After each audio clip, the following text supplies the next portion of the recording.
10ஆம் வகுப்பு மொழி பாடங்களுக்கான பொதுத் தேர்வு நடைபெற வரும் நிலையில் தேர்வு எழுத செல்வதற்கு முன் மாணவ மாணவிகள் அளித்த பேட்டியை காணலாம். முதல் எக்ஸாம் நாங்க நல்லா ப்ரிப்பேர் பண்ணி வந்திருக்கோம். கொஸ்டின் பேப்பர் ஈஸியா இருக்கணும்னு நினைக்கிறோம். கஷ்டமா வரக்கூடாது.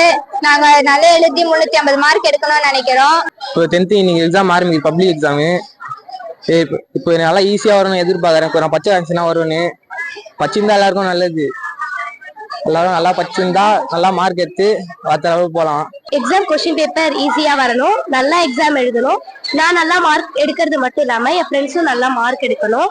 10th ஃபர்ஸ்ட் டைம் எழுத போகிறோம். பப்ளிக் எக்ஸாம், தமிழ் எக்ஸாம் எழுத போகிறோம். நல்லாவே படிச்சுட்டு வந்திருக்கோம். எக்ஸாம் பேப்பர் வச்சு நாங்கள் எழுதுறது கண்டிப்பாக சென்டம் அந்த மாதிரி நல்ல மார்க்ஸ் கொடுக்கணும். 90 நான் இன்னைக்கு first public exam Tamil exam எழுத போகிறேன். ரொம்ப ஹார்ட் ஒர்க் பண்ணியிருக்கோம். சென்டம் எதிர்பார்க்குறோம். டீச்சர்ஸ் ரொம்ப எங்களுக்கு எஃபர்ட் போட்டிருக்காங்க. நாங்கள் இப்போ தான் 10th ஃபர்ஸ்ட் டைம் பப்ளிக் எழுதுறோம்.